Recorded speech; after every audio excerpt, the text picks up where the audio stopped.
ठाकुर श्री गोविंद देव जी के चरणों में प्रणाम करते हुए, जगत जननी माँ गौ माता के चरणों में प्रणाम करते हुए, भागवत भगवान को प्रणाम करते हुए, श्री सुखदेव जी महाराज को प्रणाम करते हुए, अनंत बलवंत श्री सालासर बालाजी और श्री पुनरासर बालाजी को प्रणाम करते हुए,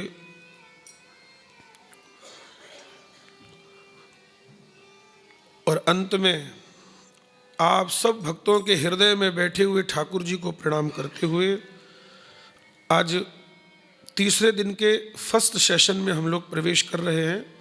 ये पहला सत्र है।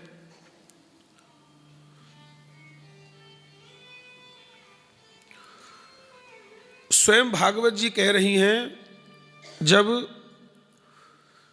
एक जन्म के नहीं अनेक जन्मों के जब पुण्य उदय होते हैं, हम लोगों को खबर नहीं है हमने कौन से जन्म में कौन सा पुण्य किया है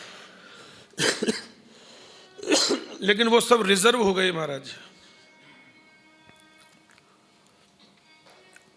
पिछले और कई शरीरों में जो भी हमसे पुण्य बने हैं वो सब रिजर्व हो गए, और वो रिजर्व होकर के हमको किस रूप में मिल रहे हैं? बोले जन्मांतरे भवेत पुण्यम तदा भागवतम लभेत। भागवत जी कह रही हैं कि जब आपके जन्म जन्मांतर के पुण्य उदय होते हैं, वो इकट्ठे हो जाते हैं, कुछ करने लायक हो जाते हैं। क्यों भाई? गुल्लक में 10 दिन तक 100 रुपये डालो और 11वें दिन उसको फोड़ दो तो क्या मिलेगा? कुछ नहीं। क्या मिला? कुछ नहीं मिला, जोड़ा ही नहीं कुछ। और यही अगर भरते रहो धीरे धीरे 2-4 साल उसमें डालते रहो तो थोड़ा अच्छा अमाउंट होगा, एक अच्छा फंड इकट्ठा हो जाएगा। सुबह डाल के शाम को तोड़ लोगे तो क्या मिलना? कुछ नहीं मिलना। कहने का भाव यह है कि जब कुछ पुण्य इकट्ठे होते, जब रिजर्व हो जाते हैं, तो उसका जो कुछ फल मिलता है वो हमें श्रीमद् भागवत जी के रूप में मिलता है महाराज। तो मिमानी परिवार का, इनके पूरे जो भी सब लोग कथा सुन रहे हैं, ये कोई अचानक कोई घटना नहीं घटी है। सत्संग कोई ऐसे नहीं मिल जाता कि बस राह चलते मिल गया। ये आपके बहुत पुण्य हैं जो आपको सत्संग में यहाँ ला करके बिठा दिया है महाराज। भागवत के श्लोकों को आप लोग सुन रहे हैं। तो आइए अब अपने कथा के प्रसंग में हम लोग चलें। कल कथा कहाँ तक हो गई थी बोलो भाई? सुखदेव जी का आगमन हो गया महाराज। बिल्कुल सही बात है। राजा परीक्षित को श्राप लगा।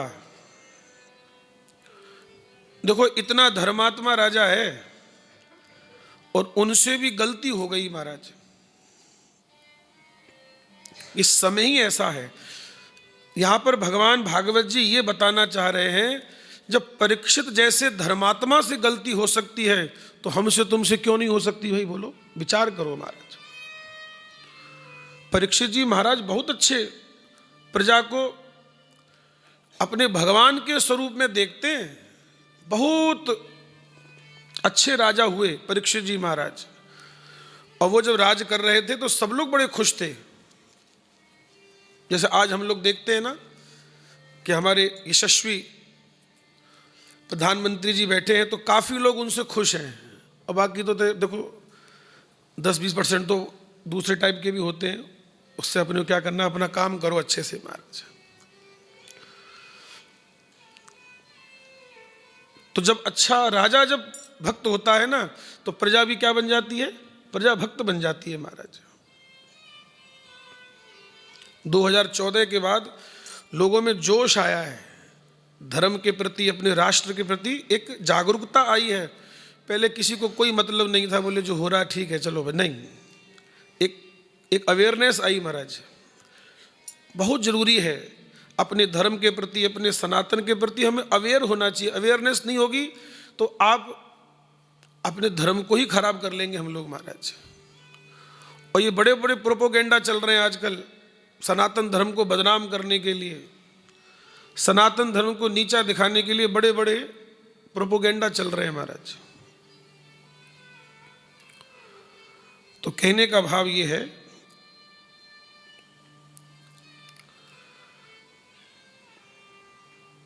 सनातन धर्म नित्य है, शाश्वत है, इसे कोई नष्ट नहीं कर सकता महाराज। तो परीक्षित जी महाराज बहुत धर्मात्मा राजा हुए और उनसे भी थोड़ा सा अपराध बन गया। भागवत जी ये शिक्षा दे रही हैं कि अगर थोड़ा सा आप चूके अपने रास्ते से तो आपसे भी अपराध बन जाएगा महाराज। इसलिए बहुत संभल करके चलना पड़ता है नारायण। परीक्षित जी महाराज को श्राप लगा, उन्होंने मरा हुआ सर्प उनके गले में डाल दिया। और देखो, सर्प को हमारे यहाँ काल का प्रतीक कहते हैं, काल। अब काल के दो अर्थ हैं, काल के दो मीनिंग हैं। एक काल माने होता है मृत्यु और एक काल माने होता है टाइम, समय। समय को भी काल कहते हैं। जब हम लोग पढ़ते थे छोटी क्लासों में, चौथी पांचवी में, तो हमको इंग्लिश में क्या पढ़ा, टेंस पढ़ाए गए थे ना, टेंस पढ़ाए गए थे। बोले ये प्रेजेंट, पास्ट, प्रेजेंट और फ्यूचर। और ऐसे इसे जब हिंदी में कहेंगे तो क्या कहेंगे, बोले भूतकाल, भविष्य, वर्तमान काल और भविष्य काल। काल माने समय, पास्ट, प्रेजेंट, फ्यूचर। तो काल माने होता है मृत्यु और काल माने होता है समय, दोनों अर्थ हैं इसके।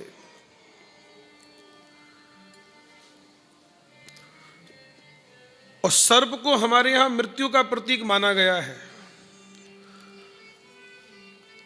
और काल को समय भी कहते हैं। परीक्षित जी को यह लग रहा था कि मैंने गले में मरा हुआ सर्प डाला है, पर वो ये भूल गए कि काल कभी मरता ही नहीं है, समय तो बराबर चल रहा है महाराज, समय चल रहा है। और ध्यान रखना, एक आपने अपने मारवाड़ी में भजन सुना होगा, बहुत प्यारी लाइन है कि कदे कदे गादड़ा सो सिंह हार जावे और समेरो भरोसो कोनी कद पलटी मार जावे। कभी सुना होगा इस भजन को आपने। कदे कदे गादड़ा सो सिंह हार जावे समेरो भरोसो कोनी कद पलटी मार जावे। तो समय बहुत बलवान है महाराज। समय किसी के लिए ना आज तक कभी रुका है न कभी रुकेगा, और समय कभी कभी नहीं खत्म होता। हमारा समय बराबर चल रहा, टिक टिक टिक टिक घड़ी चल रही है। तुम भले ही सो जाओ लेकिन दीवार पे लगी घड़ी वो नहीं सोती महाराज, वो अपना उसका काम चालू है। समय चक्र घूम रहा है। समय तो कभी मरता ही नहीं है, काल तो कभी मरता ही नहीं है। समय बीत रहा है, खत्म कभी नहीं होता। समय तो हमारा बीतता जा रहा है महाराज। घना दिन सो लियो रे अब जाग मुसाफिर, अब जाग ले भाई। तो कहने का विषय यह है, परीक्षित जी महाराज को श्राप लग गया कि आज से ठीक 7वें दिन तुमको तक्षक नाम का सर्प डसेगा और मृत्यु हो जाएगी। अच्छा, कितना साइंटिफिक बात है। देखो आप, श्राप कितने दिन का मिला, बोले 7 दिन का मिला। और सप्ताह में दिन भी कितने हैं, 7 हैं। इसका क्या मतलब है? इसका मतलब यह है कि जो श्राप राजा परीक्षित को मिला है वो संसार में सबको मिला हुआ है। कैसे मिला है सबको? 7 ही दिन तो है सबके पास। क्यों भाई, हमारे तुम्हारे मरने के लिए कोई 8वां दिन बनेगा क्या? कोई 8वां दिन नहीं है, 7 ही दिन है। कोई मंडे को जाएगा, कोई ट्यूसडे को जाएगा, कोई वेडनेसडे को जाएगा। ये एक 7 दिन का एक ये वो है महाराज। सप्ताह के 7 दिन है और 7 दिन में मृत्यु होगी, 7 दिन में ही होगी, कोई 8वां दिन नहीं बनेगा। एक तो ये बात यहां समझने की है। और परीक्षित जी महाराज अपनी मृत्यु से घबराए नहीं, बिल्कुल भी नहीं घबराए महाराज। उन्हें पता है कि एक दिन जाना तो है ही है, तो घबराना कैसा। जैसे ही परीक्षित जी को यह पता लगा कि 7 दिन बाद मेरी मृत्यु हो जाएगी, उन्होंने सब कुछ राजपाट का त्याग करके और गंगा किनारे आकर के बैठे। कहाँ आकर के बैठे? शुकताल में। पूछते पूछते संतों से दिल्ली से इंद्रप्रस्थ से चले। क्यों भाई, इंद्रप्रस्थ से चले और गंगा किनारे होते होते नारायण पहुंच गए शुकताल। सब संतों से, महापुरुषों से यही पूछ रहे हैं कि म्रियमाणस्य किम कर्तव्यम, जिसकी मृत्यु निकट आ गई हो उसे क्या करना चाहिए। कोई कुछ कहता है, कोई कुछ कहता है, कोई कुछ कहता है। एकदम सटीक आंसर कोई नहीं दे पाया कि जिसकी मृत्यु निकट आ गई हो उसे क्या करना चाहिए, और जिसके पास केवल 7 दिन ही बचे हों, केवल 7 डेज ही बचे हुए हैं, उसे क्या करना चाहिए। किसी ने कुछ कहा, किसी ने कुछ कहा। और जितने भी साधु संत हैं सब परीक्षित के संग हैं। बोले जब तक परीक्षित का कल्याण नहीं हो जाएगा तब तक हम इनका साथ नहीं छोड़ेंगे, क्योंकि ऐसा राजा मिलना मुश्किल है। जब हम संकट में थे तो परीक्षित जी ने हमारा साथ दिया, आज परीक्षित जी संकट में है तो हमें इनके संग खड़े होना चाहिए महाराज। अब जिसके कल्याण की भावना स्वयं साधु संत लिए हुए हैं उसका भला कल्याण कौन रोक सकता है।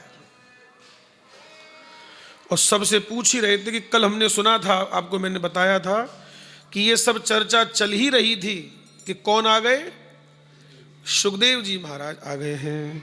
तत्राद्भवद भगवान व्यास पुत्रो यद्रक्षया गामट मानोपेक्षः अलक्षलिंगो निज लाभ तुष्टो व्रतस्य वालिर्वधूत वेशः। तत्राद्भवद भगवान। कल आपने शायद मेरे एक शब्द पर ध्यान दिया हो, मैंने कल आपसे कहा था कि सुखदेव जी नहीं आए हैं, मानो परमात्मा ही महात्मा बनकर के आ गए हैं महाराज।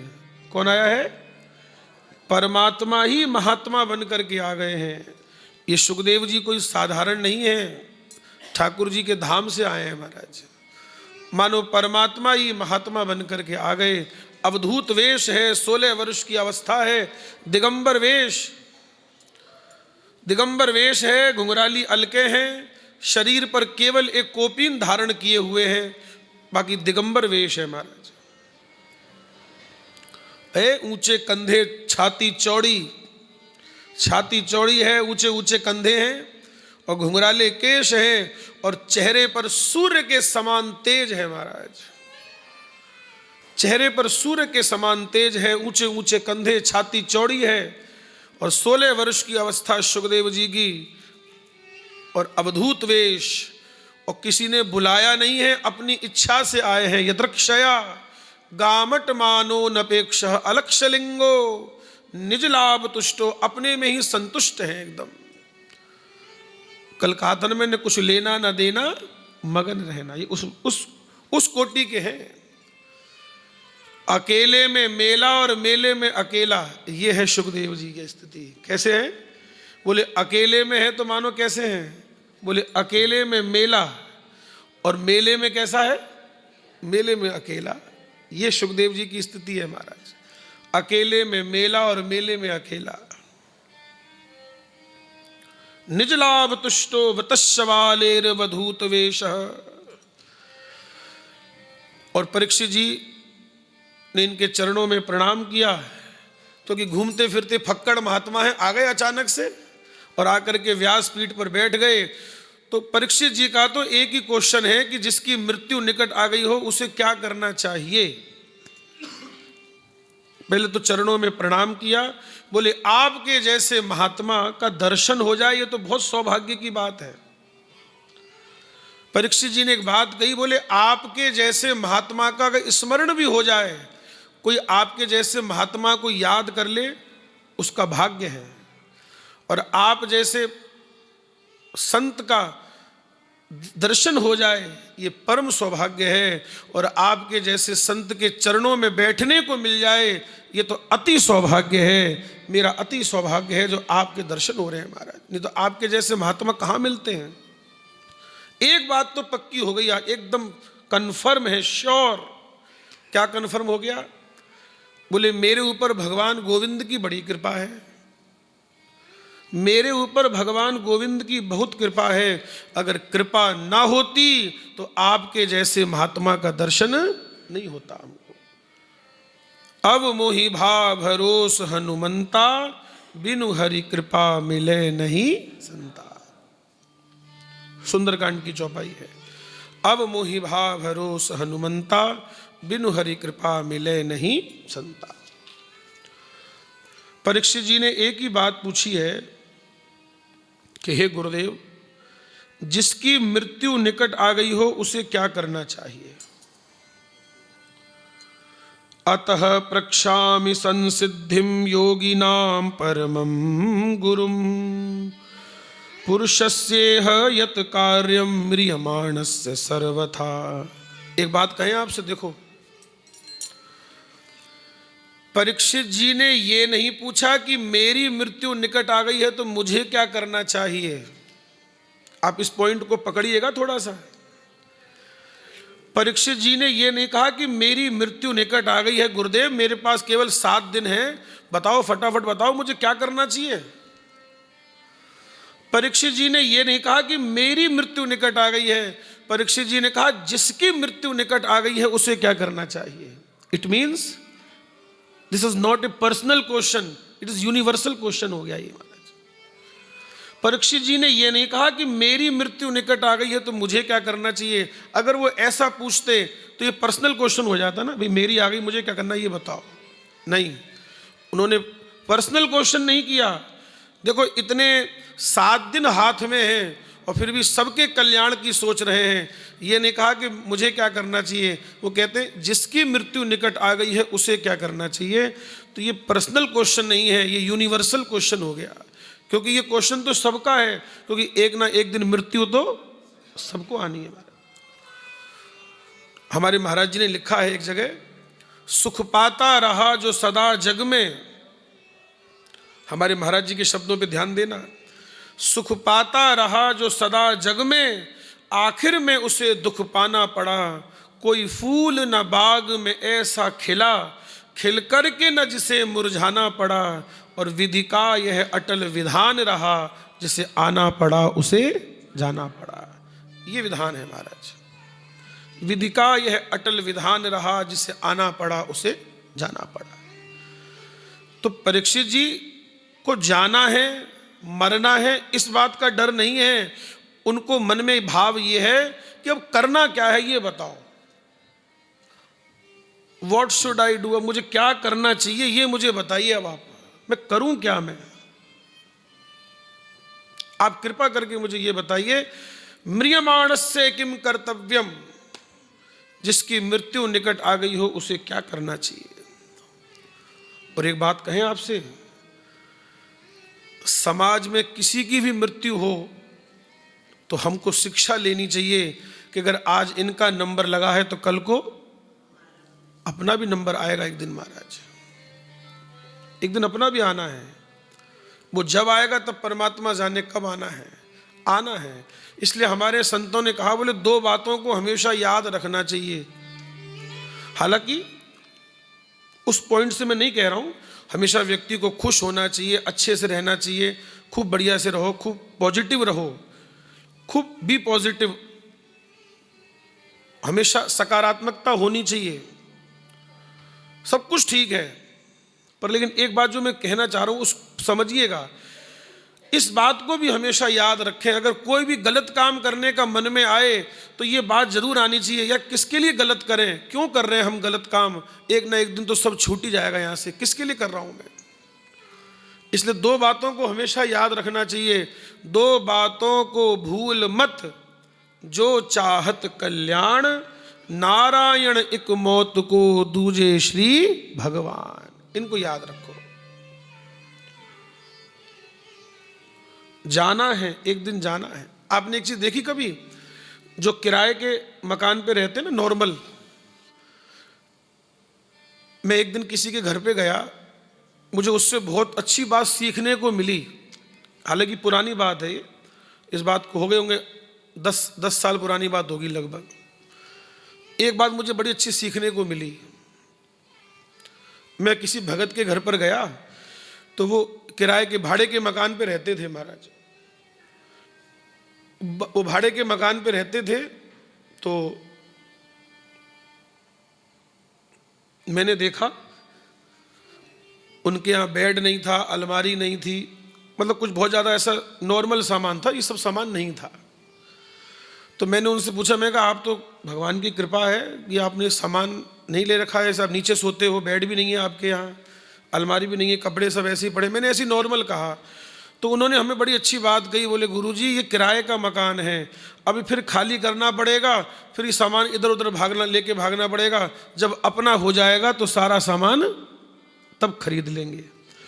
उन्होंने मुझे ये बात कही तो मैंने उसको पॉजिटिव वे में देखा, मैंने उसको एक शिक्षा ली। मैंने उससे क्या शिक्षा ली कि जैसे ये किराए के मकान पे रह रहे हैं, हम लोग भी संसार में आए हैं तो कोई परमानेंट नहीं आए हैं, हम लोग भी भाड़े पे ही हैं एक तरह से।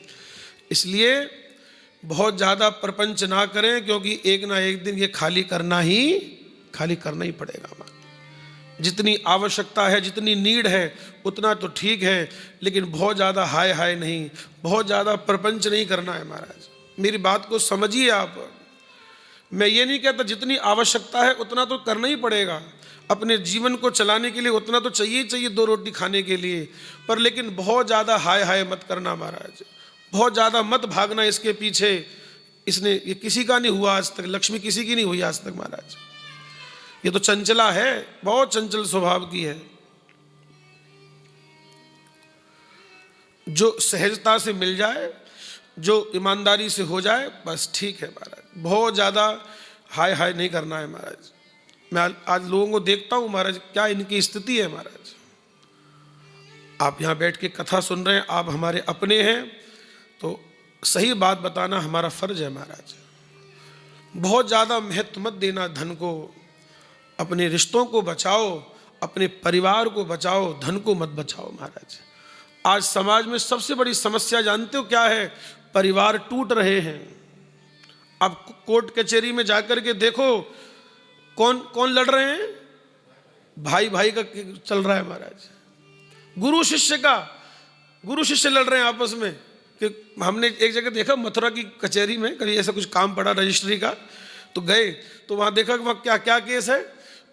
बोले पता चला कि गुरुजी ने चेले पे केस कर रखा है, चेले ने गुरुजी पे केस कर रखा है। अरे हमने कहा ये तो भाई बड़ी गजब की चीज हो गई भाई।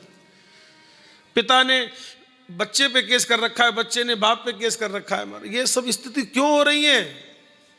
ये गलत है महाराज। ये परिवार को टूटने से बचाओ, धन को महत्व मत दो। पैसा बहुत कुछ हो सकता है, मैं मानता हूं इस बात को। पैसा बहुत कुछ हो सकता है, लेकिन पैसा सब कुछ नहीं हो सकता महाराज। पैसा बहुत कुछ हो सकता है, लेकिन सब कुछ नहीं हो सकता। इसलिए ध्यान रखें इस बात का नारायण। अपने रिश्तों को बचाओ, अपने परिवार को बचाओ। परिवार टूट रहे हैं महाराज, बहुत परिवार टूट रहे हैं महाराज। इनको बचाना बहुत जरूरी है, बहुत जरूरी है महाराज। तो देखिए क्या पूछा है, म्रियमाणस्य किम कर्तव्यम, जिसकी मृत्यु निकट आ गई हो उसे क्या करना चाहिए। ये प्रश्न सुनकर के सुखदेव जी इतने प्रसन्न हुए, बहुत प्रसन्न हुए महाराज। वर्यानेश ते प्रश्न कृतो लोकहितं नृप आत्मवित सम्मतः पुंसाम श्रोतव्यादिषु यः परः। आहा, सुखदेव जी के मुख से पहला अक्षर क्या निकला? वाह। वर्यानेश ते प्रश्न। अच्छा, इतने आनंद में मगन हो गए प्रश्न सुनकर के सुखदेव जी कि भगवान को प्रणाम करना ही भूल गए। भगवान को प्रणाम करना ही भूल गए नारायण। भगवान को प्रणाम करना ही भूल गए और सीधे कहना ही चालू कर दिया। और ये वाह अक्षर जो है ना, वाह, ये अमृत बीज है। अमृत का अक्षर पहले इनके मुंह से निकला, अर्थात भीतर जो होगा वही बाहर निकलेगा महाराज। आप इस बात को हमेशा नोटिस करना। अगर हमारे मन में किसी के प्रति द्वेष भावना होगी तो वो एक ना एक दिन सामने प्रकट हो ही जाएगी, मुंह पर आएगी महाराज। कितना भी बचाना चाहो लेकिन क्यों आ जाएगी। क्यों मेवाणी जी? आएगी, बिल्कुल आएगी महाराज।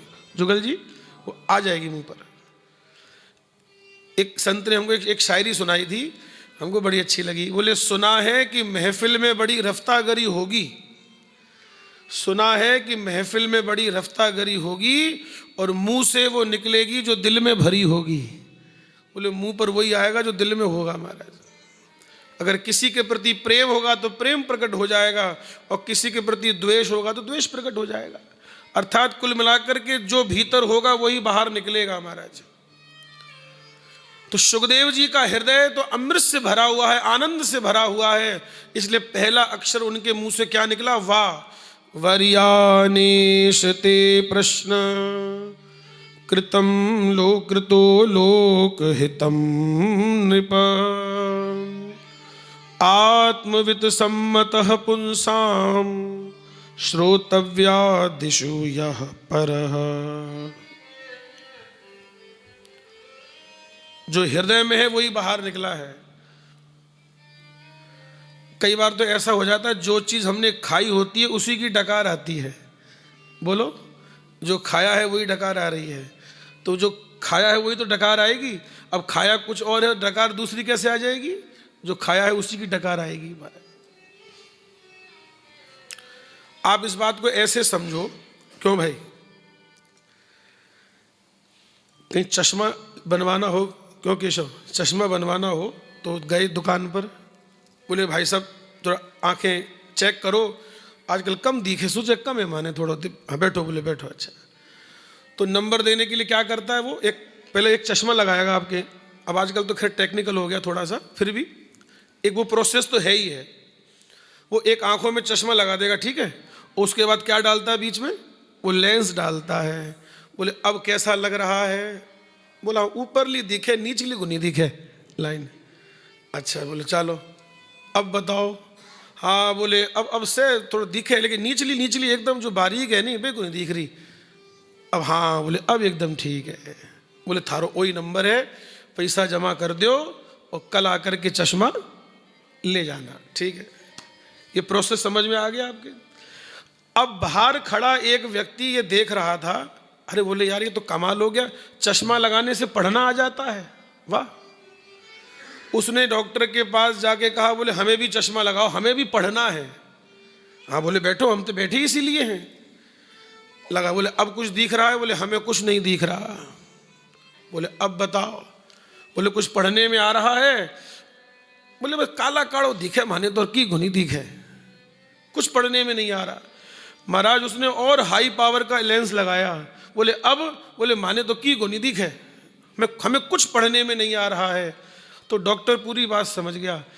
डॉक्टर ने कहा पहले ये बताओ तुम्हें पढ़ना भी आता है कि नहीं? बोले हमें पढ़ना नहीं आता, हम तो ये सोच रहे थे कि चश्मा लगाने से पढ़ना आ जाता है। उसने कहा मूर्ख, चश्मा लगा करके वो ही पढ़ने में आता है जो भीतर पढ़ा हुआ है। अगर कुछ पढ़ा हुआ ही नहीं होगा तो चश्मे से भी कुछ समझ में क्या करोगे पढ़ के?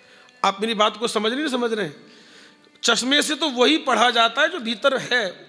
जैसे आप कभी साउथ में जाओ, तमिल में जाओ, कर्नाटक में जाओ, कभी काम पड़ा हो कभी जाने का, और आप तो चेन्नई रहते हैं आप तो वहाँ जाओ, वहाँ की लैंग्वेज तो छा पड़ेगा नहीं, के बोले इल्लई पिल्लई किल्लई के करे महाराज है। और वहाँ की भाषा देखो, देखो कैसे कैसे गोल गोल अंडा सा बनावे, देखो वो बनेड़ो है महाराज यहाँ, मेहंदी की डिजाइन बनावे। तो अब ठाई को नहीं पड़े। अच्छा, आपको वो भाषा दिखती तो है कि नहीं? बोलो भाई, वो लैंग्वेज सबको लिखी हुई दिखती है, दिखती तो है, लेकिन पढ़ने में क्यों नहीं आती? उसका कारण बताओ, पढ़ने में क्यों नहीं आ रही है? पढ़ने में इसलिए नहीं आ रही है क्योंकि उस भाषा की हमको जानकारी, और जिस दिन हमको उस लैंग्वेज की भी जानकारी हो जाएगी तो वो भी हमारे पढ़ने में आ जाएगी। बस यही बात है, हम वही बाहर पढ़ते हैं जिसका ज्ञान हमारे भीतर है, और जिस चीज का ज्ञान हमारे भीतर नहीं है वो हमको बाहर पढ़ने में नहीं आती। कुल मिलाकर के बात यह है कि हमारे भीतर जो होगा वही हमको बाहर दिखेगा। अगर मेरे अंदर कपट होगा तो मुझे बाहर भी कपट दिखेगा, और मेरे अंदर अगर उदारता होगी तो मुझे सामने वाला भी उदार दिखेगा। अगर मेरे अंदर सात्विकता होगी तो सामने वाला भी हमें अच्छा दिखेगा। महाराज, मेरे भीतर जो होगा वही मेरे मुंह से निकलेगा, वही मेरे मुख पर आएगा, ये स्वाभाविक है। सुखदेव जी महाराज के हृदय अमृत से भरा हुआ है, आनंद से भरा हुआ है। उसलिए इनके मुख से पहला अक्षर क्या निकला? वर्यानेशते प्रश्न, वाह वाह अक्षर निकला। ये वाह अक्षर जो है ये अमृत बीज है। वर्यानेशते प्रश्न कृतो लोकहितं नृप, आत्मवित्त सम्मतः पुंसाम श्रोतव्यादिषु यः परः। सुखदेव जी कहते हैं, राजन, ये जीव जो है सारा जीवन अपने कुटुंब के भरण पोषण में ही निकाल देता है, अपने आत्म कल्याण के बारे में नहीं सोच पाता कि एक ना एक दिन यहाँ से जाना भी है। कुछ अपने बारे में भी सोचें भाई। निद्रया ह्रियते राजन कुटुंब भरणेन वा, निद्रया ह्रियते नक्तं व्यावेन च वावयः, दिवाचाथे हया राजन कुटुंब भरणेन वा। बोले रात तो सो करके बिता दी, दिन कमाने खाने में चला गया, सारा समय ऐसे ही चला गया। इस बात को कबीर दास जी ने लिखा है।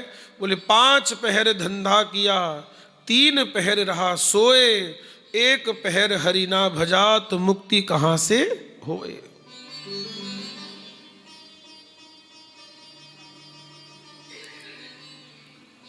रात बिताई सोए के, दिवस बितायो खाए, हीरा जन्म अमोल था, कौड़ी बदले जाए। कार्य तो करना ही करना है, सबको जो भगवान ने जिम्मेदारी दी है वो तो करना ही है, पर उसमें से समय निकाल करके भक्ति के लिए भी समय निकालना है। आजकल टाइम किसके पास है बोलो? हर व्यक्ति का सबसे बड़ा एक सॉलिड बहाना क्या है? बोले महाराज इच्छा तो घनी करे लेकिन टाइम ही घोनी महाराज। अच्छा, मैंने ऐसे लोग भी देखे हैं जिनके पास काम भी नहीं है और टाइम भी नहीं है। ये गजब की बात लगती है हमको महाराज। काम भी की कोनी, काम भी नहीं है और क्या नहीं है? टाइम भी नहीं। उनसे पूछो कि अरे बोलो टाइम ही को नहीं मारे करने, तो ते करो के हो की को नहीं करूं, तो करो की को नहीं, तो फिर टाइम करके कट्ठे क्यों थारो? फिर बड़ी गजब की बात लगती है कि तो हमको आज तक समझ में नहीं आई। बोले टाइम नहीं है। क्यों टाइम नहीं है? अभी डॉक्टर के यहाँ नंबर लगाना हो ना, कहाँ से टाइम आ जाएगा बोलो भाई? बोलो अभी डॉक्टर के यहाँ नंबर लगाना हो ना, पहले पर्चा बनवाओ है, वो बनवाना पड़ता है। उसके बाद पता चला कि अभी 2 घंटे लगेंगे, 12वां नंबर है। फिर 2 घंटे बाद आए, डॉक्टर ने एक टेस्ट लिख दिया, बोले टेस्ट करा के लाओ। टेस्ट कराया, उसने कहा 2 घंटे बाद रिपोर्ट मिलेगी। बोले बैठो चुपचाप, लेके ही जाना या व्हाट्सएप पे आपको कर देंगे, आ जाएगी। अरे बोले दोबारा कौन आएगा? डॉक्टर साहब को दिखा के जाएंगे या व्हाट्सएप कर लेंगे। कुल मिलाकर के 4-5 घंटे इसी काम में चले गए। तो जो व्यक्ति कह रहा था टाइम नहीं है, तो 5 घंटे कहाँ से आ गए भाई? उसके लिए समय निकाल लेगा। पर सत्संग में भजन में जाना हो तो बहुत सॉलिड बहानेबाजी है महाराज। इतना बहाना है सॉलिड एकदम नहीं चलेगा। परमात्मा सब देख रहे हैं महाराज, किस पे कितना टाइम है और कौन कहाँ अपने टाइम को इन्वेस्ट कर रहा है। परमात्मा सब देख रहा है महाराज। 24 घंटे ही मेरे पास हैं, 24 घंटे ही आपके पास हैं। कोई मेरे पास 26 घंटे नहीं है बोलो भाई। हमको कोई भगवान ने 26 आवर दिए हैं क्या? सबको एक सा समय दिया। मेरे पास भी 24 आवर्स है, आपके भी 24 आवर्स है। अब कौन उसको कैसे मैनेज कर रहा है, बात तो ये है ना। समय सबके पास 24 आवर्स का है, किसी के पास ज़्यादा कम नहीं है। इसी में से समय निकालना पड़ेगा महाराज। जुगल जी, एक व्यक्ति समुद्र किनारे गया, बीच पर गया और सुबह से लेके शाम तक बैठा रहा। कुछ करता नहीं है, बस वहीं बैठा हुआ है, लहरों को देख रहा है, आ रही हैं जा रही हैं, आ रही हैं जा रही हैं। तो सुबह से लेके शाम हो गई, तो एक बीच पर किसी दुकानदार ने उसको नोटिस किया।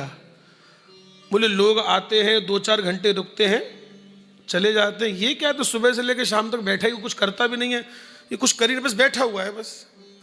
तो एक ठेले वाले ने, एक दुकानदार ने उसको नोटिस किया। तो उससे जाकर के पूछा, बोले भैया तुम सुबह से लेके शाम तक, शाम हो गई, बैठे हुए हो तुम, आखिरकार तुम चाहते क्या हो? उसने कहा मैं ना समुद्र में नहाना चाहता हूँ। अच्छा नहाना चाहते हो तो फिर बैठे क्यों, जाओ नहाओ, घुसो जाओ। अरे बोले नहीं नहीं, मैं ये सोच रहा हूँ थोड़ी लहरें आनी बंद हो जाएं तब नहाऊं मैं। उसने क्या कहा? बोले लहरें आनी बंद हो जाए तब नहाऊंगा। तो उसने कहा मूर्ख, तू जीवन में कभी नहीं नहा सकता। अगर समुद्र में नहाना है तो कैसे नहाना है? लहरों के बीच में ही नहाना पड़ेगा, लहरों के बीच में जाना पड़ेगा। तो आप में से जो लोग ये सोच करके बैठे होंगे कि मारो ओ काम हो जाए तो फिर माने भजन ही करनो है, मारो ओ हो जाए तो फिर तो भजन ही करना, तो काम तो कभी निबड़े को नहीं महाराज। जब तलक है जिंदगी फुर्सत ना होगी काम से, कुछ समय ऐसा निकालो कि प्रेम कर लो राम से। 24 आवर्स आपके पास भी है, बस थोड़ा मैनेज करना सीखो महाराज। एक सज्जन तो हमसे कह रहे थे, बोले गुरुजी आप क्या बात कर रहे हो, हमें तो मरने की भी फुर्सत नहीं है। मैंने कहा बेटा उसके लिए तो निकालनी पड़ेगी फुर्सत, वो तो निकालनी पड़ेगी। हाँ, कुछ लोग ऐसे होते हैं अपने को ऐसा शो करते हैं कि पता नहीं पूरा इंडिया यही चला रहे हैं क्या, बिल्कुल एकदम। अगर घर बैठ गए तो भारत चलना ही बंद हो जाएगा, एकदम स्टॉप हो जाएगा सब कुछ। कुछ लोग ऐसे दिखाते हैं। हाँ जुगल जी, एक व्यक्ति ट्रेन में जा रहा था, उसका जो बैग था ना, बैग उसने अपने सिर पे रखा हुआ था। तो आस पास के लोगों ने कहा, अरे बोले बैग को नीचे रख दो या ऊपर वहाँ पर रख दो, ये सिर पे क्यों रखा हुआ है? तो उसने क्या कहा, बोले नहीं, बोले सारा वजन ट्रेन पर नहीं होना चाहिए, कुछ अपने सिर पे भी होना चाहिए। सारा वजन ट्रेन पे नहीं होना चाहिए, कुछ अपने सिर पे भी होना चाहिए। अच्छा, उस मूर्ख से ये पूछो कि जब तुम ट्रेन में चल रहे हो तो वजन तो अभी भी ट्रेन पे ही है, लेकिन एक बिना बात का सिर दर्द और ले लिया, हमारे अपने लोगों की स्थिति यही है। इतना है नहीं जितना हम लोग शो करते हैं। भाई देखो, मैंने तो यही ऑब्जर्व किया, सही बता रहा हूं मैं आपको। मैं तो यही ऑब्जर्व करता हूं, इतना है नहीं जितना ये दिखाते हैं लोग। अरे पता नहीं भाई, ये अगर ये थम गए तो पता नहीं क्या होगा, कि इंडिया की जीडीपी नीचे गिर जाएगी, लगता है हमें, ऐसा लगता है। अगर इन्होंने अपना काम करना बंद कर दिया एक दिन, तो बिल्कुल ऐसा नहीं महाराज। करुणा निधान, थोड़ा समझिए बात को थोड़ा सा। अच्छा, करुणा निधान, ध्यान दे के सुनिए नारायण, हमारी बात को समझिए नारायण। समय निकालिए, थोड़ा सा अपने लिए निकालो, थोड़े से स्पिरिचुअल बनो, थोड़े से आध्यात्मिक बनो नारायण। अपनी पॉजिटिविटी बनी रहे, एक सकारात्मकता बनी रहे नारायण। बहुत अच्छा लगता है नारायण। आप देखो, आज नए नए बच्चे परेशान हैं, डिप्रेशन के शिकार हो रहे हैं, बड़े परेशान हैं नारायण। नहीं, अगर थोड़ा सा आध्यात्मिक बनोगे तो इस बीमारी से बच जाओगे महाराज, इस बीमारी से आप बच जाओगे। जब आपको थोड़ा सा भगवान पर भरोसा रखोगे, ठाकुर जी सब कुछ कर तो परमात्मा ही रहे हैं, बोलो भाई, सब कुछ तो परमात्मा ही कर रहे हैं, सब कुछ उनकी इच्छा से हो रहा है महाराज। एक छोटी सी बात बताऊं मैं आपको, बिल्कुल लेटेस्ट घटना है, 1-1.5 साल पुरानी घटना है महाराज। श्री डूंगरगढ़ के पास एक गांव पड़ता है। अब जहां हमारी गौशाला है, जेतासर, सरदार शहर रोड पर, वहां हर साल मेरी कथा होती है जनवरी के महीने में। गौशाला में हर साल कथा करते हैं हम गायों के लिए। तो वहाँ एक व्यक्ति ने, हमारे शिष्य हैं, गोसाई परिवार से हैं, उन्होंने महाराज बहुत अच्छा मकान बनाया है। 1.5 से 2 साल लगे मकान पूरा होने में, और हमको लगता है ना करते करते मकान नहीं, कोठी बनाई पूरी महाराज। हम सोचते हैं ना करते करते कम से कम 2-3 करोड़ पे मकान में लगाए होंगे महाराज। इतना अच्छा कोठी तैयार करी, और देखो 1.5-1.25 साल से काम चल रहा है और बिल्कुल फिनिशिंग हो गई। और जनवरी में क्या होना था, उसका वो होना था, गृह प्रवेश होना था। और देखो ठाकुर जी की लीला देखो महाराज, जनवरी में गृह प्रवेश होना है और 30 या 31 दिसंबर को ही पता नहीं एक दिन उनको महाराज चलते चलते गिर गए, अटैक पड़ गया और ऑन द स्पॉट ही खत्म हो गई महाराज को। जो 2 साल से तैयारी में थे कि मकान बनाएंगे, बोले गुरुजी आपको भी आना है और गृह प्रवेश करेंगे, कथा करवाएंगे, बहुत सारी उन्होंने योजनाएं बनाई थी महाराज। मैं यहां आपसे कह रहा हूं कि परमात्मा पे भरोसा रखो, कब क्या हो जाए कुछ नहीं पता है। क्या सोच के चल रहे हो आप लोग कि ये शरीर है, ये तो मिट्टी का है, कब टैं बोल जाए कुछ नहीं पता महाराज। अच्छे स्वस्थ व्यक्ति को हमने देखा कि ये हो गया महाराज। आजकल शरीर का कुछ पता है क्या? इसलिए भैया थोड़ा सा समय निकाल करके आध्यात्मिक बनो, थोड़े से अपने सनातन धर्म को मानने वाले हो, थोड़े से आध्यात्मिक बनो। भगवान को तुम्हारा और कुछ नहीं चाहिए, केवल आपका भाव चाहिए, केवल आपका प्रेम चाहिए, केवल आपका समर्पण चाहिए। भगवान कोई आपका पैसा थोड़ी चाहते, वो तो उनका ही दिया हुआ है। आप जो आज ठाट बाट से जी रहे हो, बढ़िया कमा रहे खा रहे हो, बढ़िया कोठी में रहते हो, तो सब कुछ दिया हुआ तो उन्हीं का है। तुम कहीं से लेकर के आए थे? कहीं से क्या कहीं से लेके आए थे कि नहीं? यहीं आकर के कमाया है। इस धरा का इस धरा पे धरा रह जाएगा, पक्की बात है। हम आपको सिर्फ ये कहना चाहते हैं कि थोड़े से हम लोग आध्यात्मिक बने और नित्य प्रति नियम से कोई एक नियम लो कि हम ऐसा करेंगे, हमारा ये नियम है, हम रोज मंदिर जाएंगे, या हम रोज हनुमान चालीसा पढ़ेंगे, या हम रोज एक गीता जी का एक अध्याय रोज पढ़ेंगे, या हम एक माला रोज करेंगे, तब घर से बाहर निकलेंगे। तो भगवान को भी तो लगेगा कि हाँ, हमारे लिए कुछ नियम से करता है। भगवान हमारी पूजा के भूखे नहीं है। कोई हम पूजा करके भगवान पे कोई एहसान थोड़ी करते हैं। श्री राम श्री राम श्री राम श्री राम। तो बी स्पिरिचुअल बने, थोड़े से नियम से कोई ना कोई नियम लेकर के हम लोग आगे बढ़े। नारायण। तो निद्रयारियते नक्तम व्यावयेन चवावयः दिवाचार्थे हया राजन कुटुंब भरणेन वा। इसलिए हे परीक्षित, जो अपना कल्याण चाहता है उसे 3 बातों पर ध्यान देना चाहिए। देखो 3 चीजें ऐसी बताई हैं सुखदेव जी ने, थोड़ा ध्यान दे के सुनेंगे। इसे कोई भी कर सकता है, अमीर भी कर सकता है, गरीब भी कर सकता है, बच्चा भी कर सकता है, जवान भी कर सकता है, बूढ़ा भी कर सकता है, रोगी भी कर सकता है, निरोगी भी कर सकता है, अनपढ़ भी कर सकता है, पढ़ा लिखा भी कर सकता है। कोई भी, एनीबडी एल्स, कोई भी हो। इसको, ये 3 साधन ऐसे हैं, इसे संसार में कोई भी कर सकता है, कोई बाउंडेशन नहीं है।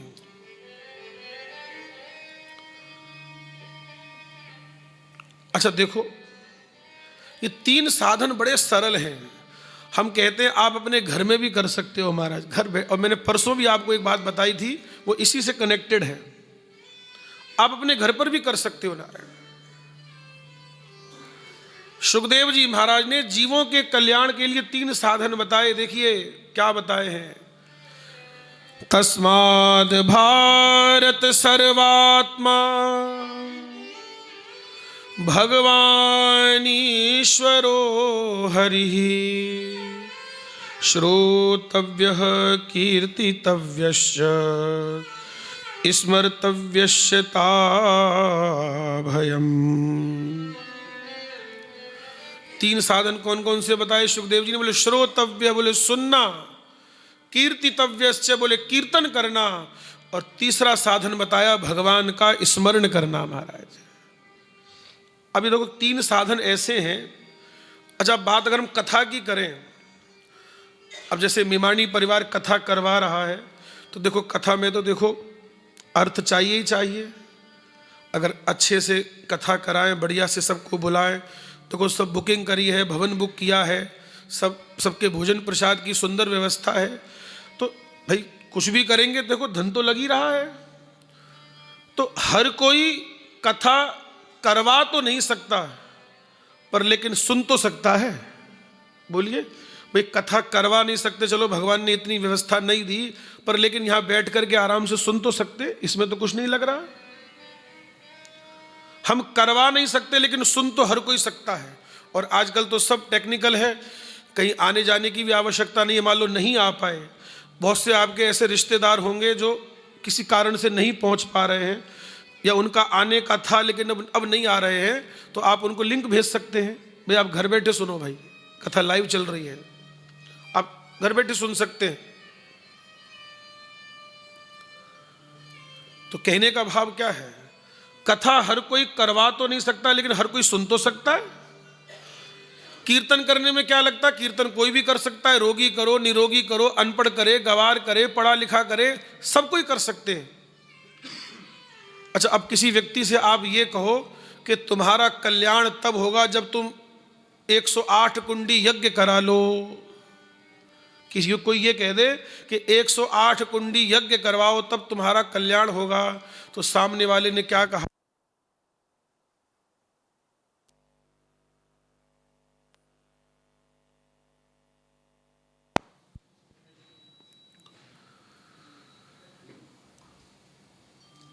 श्री राम जय जय राम, श्री राम जय जय राम, श्री राम जय जय राम। कोई ये कहे कि 108 कुंडी यज्ञ करवा लो, तो सामने वाला क्या कहता है? बोले महाराज हमें 2 वक्त की रोटी तो है नहीं खाने के लिए, जैसे तैसे तो काम चल रहा है, आप कह रहे इतना हम कैसे कराएंगे? तो देखो यज्ञ हर कोई नहीं करवा सकता।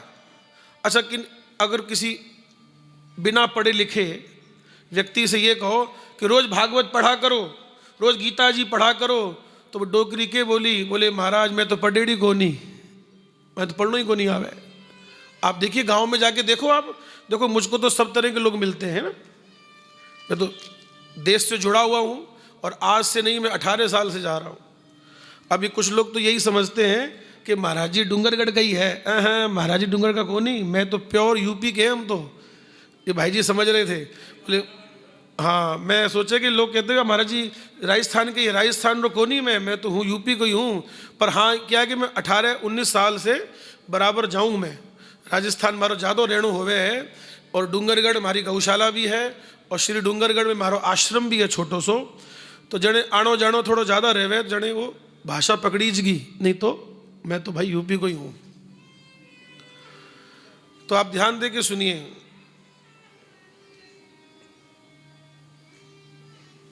कहने का भाव मेरा यह है नारायण, पढ़ेड़ी कोनी। कई मुझे कई माताएं बहनें मिलती हैं, बोले गुरुजी माने मंत्र दे दो, मैं मंत्र करूं। मैं कहा डोगरी तू पढ़ेड़ी है गे?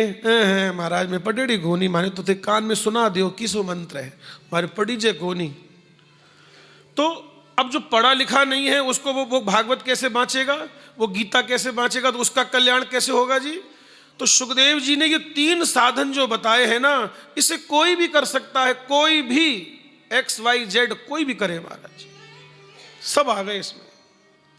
ये 3 साधन ऐसे हैं, श्रोतव्य, सुनना, सुने, और जब तक सुनेंगे नहीं ना तब तक हृदय परिवर्तन नहीं होगा महाराज।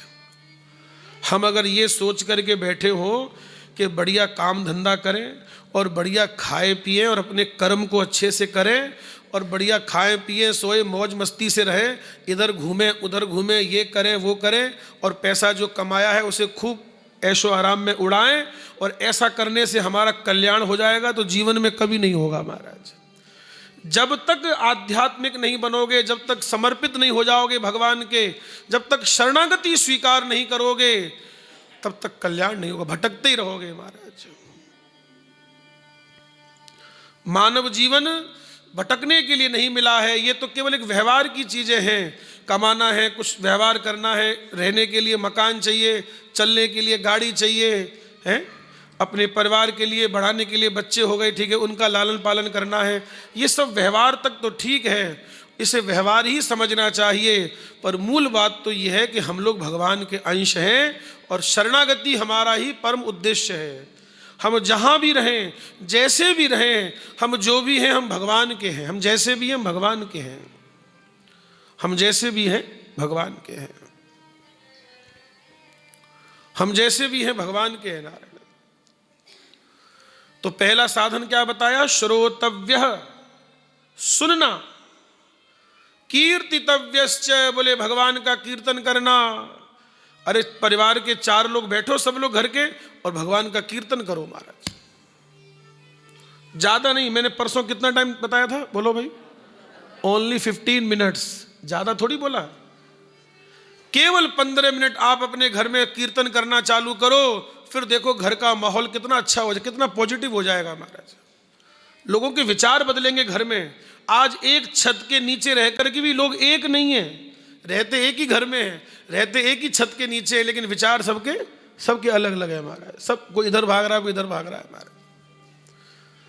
तो श्रोतव्य कीर्तितव्यश्च, और तीसरा साधन है स्मरण। बोले कोई भी कार्य करें अपने परमात्मा का स्मरण करके चले भाई। किसी यात्रा पर जा रहे हैं तो भगवान का स्मरण करें। अपने ऑफिस में जा कर के बैठे तो एक बार हाथ जोड़ लो हनुमान जी महाराज को, सालासर बालाजी को। क्यों भाई कैलाश, है कि नहीं? भगवान को हाथ जोड़ करके घर से निकलना चाहिए, प्रणाम करके जाना चाहिए। घर से प्रणाम करके निकले, जहां जा रहे हैं वहां अपने ऑफिस में जाकर के ठाकुर जी को प्रणाम करें। ये बहुत छोटी छोटी चीजें हैं, इससे आपको बहुत पॉजिटिविटी रहेगी नारायण, बहुत पॉजिटिविटी रहेगी। कुछ भी कार्य करें भगवान का स्मरण करें।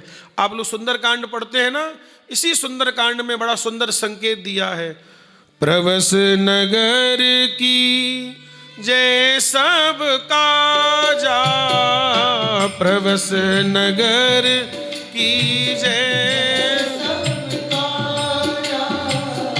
हृदय राख कौशलपुर राजा, हृदय राख